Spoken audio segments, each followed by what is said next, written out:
Halo teman-teman semua, apa kabar? Udah agak lama nih kita nggak bikin video ya. eh Kesibukan udah agak beda di tahun 2023 ini. Tapi kita lagi mencoba untuk bisa ya lebih produktif ya, berkontribusi dengan pemikiran-pemikiran, ide-ide gitu ya. Nah, pada video kali ini saya pengen bahas tentang pentingnya para pemimpin memahami tentang paling tidak ya dasar-dasar tentang kesehatan mental, karena situasinya udah makin mengkhawatirkan nih guys. Seperti apa mengkhawatirkannya? Yuk kita bahas di video kali ini ya.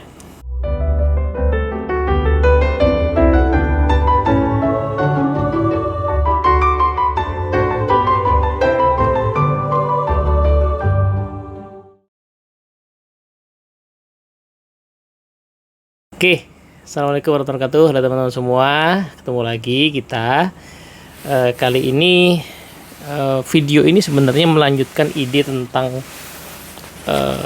Employee Assistance Program ya. Di sebulanan yang lalu kalau nggak salah saya bahas itu. Kenapa itu penting ya? Kenapa organisasi sekarang mulai menyadari bahwa kayaknya sih kita butuh untuk menyediakan layanan bagi karyawan, tidak hanya urusan fisik ya, seperti kesehatan fisik ya, kesehatan tubuh, tapi juga kesehatan mental. Nah, banyak yang mengatakan bahwa seolah-olah ada anggapan gitu bahwa generasi yang belakangan ini generasi yang lembek, yang dikit-dikit mental health ya. Dikit-dikit baper, dikit-dikit kecewa gitu ya, dikit-dikit resign, ujung-ujungnya begitu ya, dikit-dikit depresi gitu. Bisa jadi ya kalau kita mau pakai perbandingan dibandingkan generasi yang lalu, tapi sebenarnya situasinya nggak bisa diperbandingkan. Nah, kenapa? Kita lihat ya. Oke, anggaplah generasi yang sebelumnya juga adalah generasi yang memang mengalami ujian hidup yang tidak mudah ya. Zaman dulu misalnya yang namanya bullying di kantor itu ada gitu ya. Jadi senior di kantor suka ya memperlakukan juniornya dengan semena-mena misalnya, anggaplah itu ada. Lalu dianggaplah bahwa toh generasi masa itu nggak gampang depresi tuh gitu kan. Tapi kita nggak bisa berbandingkan itu dengan situasi sekarang. Pertama, betul bullying di kantor itu tidak lagi ada mungkin zaman sekarang, karena gampang sekali diperkarakan ya. Kalau ada ketidakadilan yang berlebihan gitu, kalau ada tekanan-tekanan yang di luar wewenang yang berlebihan di berbagai instansi, saya pikir di berbagai organisasi, saya pikir tuh gampang banget diperkarakan, gampang banget diviralkan zaman sekarang. Jadi mungkin tekanan kayak gitu udah nggak ada atau sangat sedikit ya ada di zaman sekarang. Nah, tapi problemnya adalah yang dialami orang zaman sekarang tuh beda. Saya sering mencontohkan begini, termasuk yang ada di sekolah ya, orang-orang yang masih sekolah atau anak-anak adik-adik kita yang masih sekolah. Zaman dulu orang untuk ngebully itu butuh keberanian besar karena prosesnya harus face to face. Ya, saya mau menghina seseorang, saya harus face to face sama dia. Jadi butuh keberanian besar, butuh nyali yang sangat tinggi. Di zaman sekarang nggak harus. Zaman sekarang orang bisa membuli, menghina secara virtual gitu ya, secara digital, lewat medsos misalnya, lewat menyebarkan pesan-pesan hoax di WhatsApp misalnya, di grup WhatsApp atau di media yang lain. Jadi hinaan, cercaan itu tidak hanya terjadi ketika berhadapan, tetapi terjadi lebih sering, terus-menerus. Bahkan ketika orang yang dihina, dibully itu sudah tidak ada lagi di lokasi. Gitu. Jadi kalau dulu orang butuh keberanian besar karena harus face to face, sekarang tidak mesti butuh keberanian besar. Kalau dulu hinaan itu hanya berlangsung di momennya itu ya, bulian itu hanya berlangsung di momen itu saja. Sekarang bulian itu bisa terus berlanjut bahkan ketika orang yang dibully itu sudah pulang. Kalau dulu bulian itu tidak bisa menembus ruang-ruang privat ya.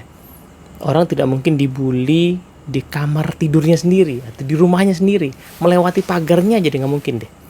Ya, kakak kelas yang ngebully adik kelas itu nggak mungkin di depan pagar rumah gitu, apalagi masuk ke kamar kan. Pasti cuma di sekolah aja, itu pun di ruang yang tertutup ya. Jarang sekali di ruang terbuka. Tapi sekarang itu bisa masuk ke ruang-ruang privat lewat media sosial. Sehingga ini kalau dari kacamata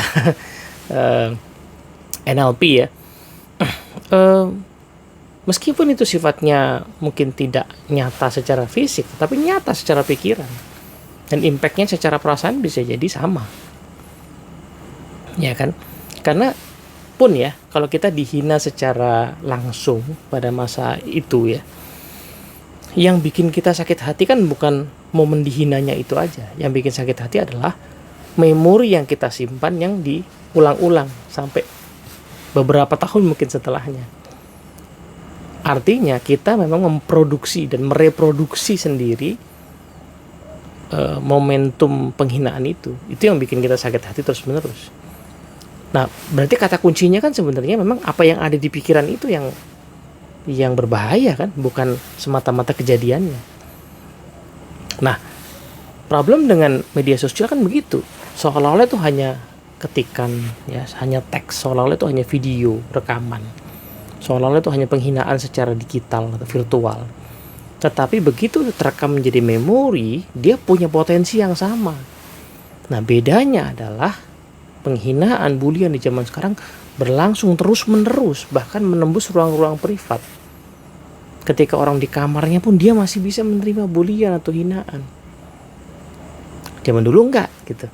Nah, sehingga saya mengatakan ini nggak bisa diperbandingkan gitu. Jadi nggak bisa mengatakan anak zaman sekarang digituin aja sakit hati. Nggak bisa dibandingin karena jenisnya beda. Orang zaman dulu dihina dengan cara yang seperti dialami zaman sekarang belum tentu kuat juga secara mental. Itu. Nah, tapi poin saya kembali adalah artinya memang kesehatan mental ini jadi krusial sekali untuk diperhatikan. Terutama oleh para pemimpin kalau kita bicara dunia kerja ya, orang dewasa pun tidak bisa merdeka sepenuhnya dari kemungkinan dia misalnya depresi, tertekan gitu ya. Karena tekanan itu berlangsung terus-menerus. Ini tidak lagi hanya terjadi di pekerjaan. Zaman bapak saya almarhum ya bekerja, saya nggak inget tuh ya beliau ditelepon ya, ke rumah malam-malam oleh atasan untuk ngerjain pekerjaan apalah gitu ya. Itu nggak inget saya. Karena di masa itu pekerjaan itu ya berhenti di kantor. Kalau jam 5 pulang, dulu nggak jam 5 sih, dulu kan 6 hari kerja ya. Tapi jam pulang kantor ya selesai gitu. Pekerjaan sudah dianggap selesai, dilanjutkan besok lagi. Sekarang kan enggak. Sekarang jam kerja, apalagi setelah pandemi ini jam kerja hampir-hampir tidak ada batasannya, dalam artian dia sangat cair gitu. Di satu sisi ada kritik terhadap karyawan yang kok maunya fleksibel terus ya kan, tapi di sisi lain atasan juga maunya fleksibel terus ya, atasan maunya fast respon meskipun dia barusan WA-nya itu jam 10 malam gitu. Meskipun dia WA-nya di weekend, maunya fast respon gitu.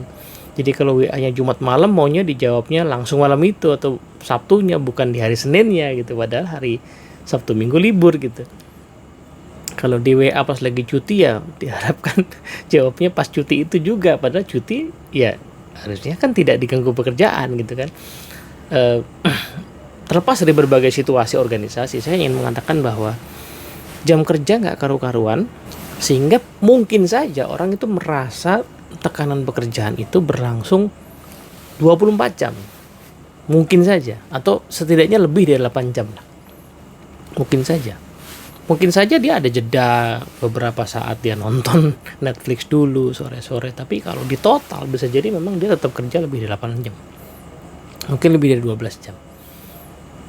Belum ditambah dengan kalau bicara orang Jakarta atau kota-kota besar ya, ada sekarang sudah mulai lagi work from office, sehingga ada waktu perjalanan yang cukup menyita pikiran dan penuh tekanan tentu saja ya, sehingga situasinya emang nggak bisa dibandingin gitu. Dan inilah yang membuat kita para pemimpin perlu aware bahwa tim kita itu mungkin saja mentalnya tidak sehat, mungkin saja. Iya, gejala-gejalanya adalah dari perilaku-perilaku yang mungkin kita bisa mengatakan sepertinya kok nggak normal, gitu ya. Misalnya emosinya nggak stabil, ya, produktivitasnya tidak konsisten, gitu ya, kejenuhan yang sepertinya berlarut-larut, kecemasan yang terlalu tinggi, itu mungkin saja terjadi. Nah, disinilah pentingnya para pemimpin lebih peka atas situasi kesehatan mental timnya, jauh lebih peka dibandingkan dulu. Dan masa lalu itu kita juga bisa melihat bahwa di masa lalu kohesi sosial tuh lebih baik, gitu ya.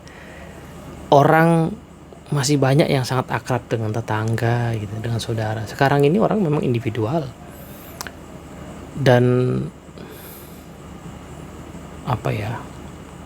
kebutuhan manusia untuk saling mengisi, saling melengkapi itu nggak kejadian di zaman sekarang, karena memang kita itu didesain untuk hidup sendiri-sendiri, ya, sehingga momen-momen berbagi, sharing itu tidak mesti kejadian, gitu. Dan ketika proses itu dilakukan di kantor, kadang-kadang itu dianggap tidak produktif, ngobrol-ngobrol mulu, ya, padahal manusia itu butuh ngobrol ngobrol yang santai, yang ringan, gitu. Nah, disinilah para pemimpin sepertinya perlu aware dengan possibility bahwa timnya itu mungkin saja secara mental memang tidak sepenuhnya sehat, sehingga perlu ditreatment. Apakah akhirnya perlu ditreatment oleh psikolog, atau dalam kondisi yang masih ringan, ya setidaknya perlu diajak bicara, gitu ya, diajak ngobrol, dibantu supaya nggak jadi berat, gitu ya. Kalau sudah berat ya butuh bantuan profesional, tapi jangan-jangan sebelum jadi berat kita setidaknya bisa membantu meringankan. Bentuknya macam-macam, yang paling basic ya dengan berlatih mendengarkan saja, gitu ya. Orang ketika didengarkan dengan baik seringkali rilis ya emosinya dan menemukan sendiri solusinya. Orang yang masih sangat sehat begitu. Kalaupun ada nasihat, ya kita bisa kasih nasihat yang mungkin bermanfaat juga bagi tim kita. Tapi intinya peka, gitu ya. Berlatih peka kepada kemungkinan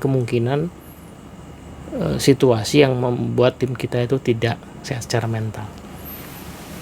Nah, begitu juga dengan peka untuk tidak memberikan beban-beban yang sebenarnya tidak diperlukan. Ya, saya masih sering ketemu leader-leader yang dengan dalih atau dengan bungkus ketegasan, disiplin, itu kadang-kadang suka melakukan statement-statement yang berlebihan, ya, nadanya, kesannya, pilihan katanya itu berlebihan, sehingga menimbulkan tekanan psikis yang tidak perlu, ya. Pilihan kata-kata yang sebenarnya bisa diganti dengan yang lain, gitu ya. Ya kan, sebagai pemimpin kan harusnya kosakatanya jauh lebih banyak, gitu ya. Pilihan katanya lebih banyak. Kalau susah pilih kata-kata yang bagus, yang buka tesaurus kan, gitu loh. Ya, kenapa mesti menggunakan kata-kata yang bisa menimbulkan emosi negatif, gitu. Padahal esensinya nggak dibutuhkan kayak gitu. Esensinya pengen menegur, pengen ngingetin. Betul, itu boleh-boleh saja, tentu saja. Tapi kan kata-kata tidak perlu dengan kata yang menyakiti, ya kan. Nah, itu yang saya masih sering menemui, ya, pilihan-pilihan kata seperti itu, padahal ada cara lain. Nah, hal-hal seperti ini juga perlu disadari oleh para pemimpin, karena posisi pemimpin tuh, ya, suka tidak suka, secara psikologis dianggap di atas timnya. Ya, bayangkan sesuatu yang dijatuhkan dari atas, ya punya impact yang tidak sedikit, ya. Jadi kalimat hinaan yang datang dari atasan itu ya punya dampak yang berbeda dibandingkan dengan dari teman-teman biasa, gitu. Nah, inilah salah satu, ya, saya pikir alasan para pemimpin, yuk kita ya tambah wawasan kita tentang kesehatan mental, peka terhadap situasi psikis tim kita, ya, diantisipasi kalau seandainya masih berupa gejala-gejala ringan, dan kalau seandainya sudah menjadi berat, ya sarankan untuk bertemu dengan profesional, ya, secara online misalnya teman-teman di Adante Solution, ya psikolog-psikolog yang bisa bantu hal itu, gitu. Tapi jauh lebih penting adalah kita berlatih untuk peka dulu, ya, supaya bisa membantu, mendengarkan, meringankan, dan juga menghindari jangan sampai ada kita yang memberikan tekanan itu. Moga-moga bermanfaat. Assalamualaikum warahmatullahi wabarakatuh.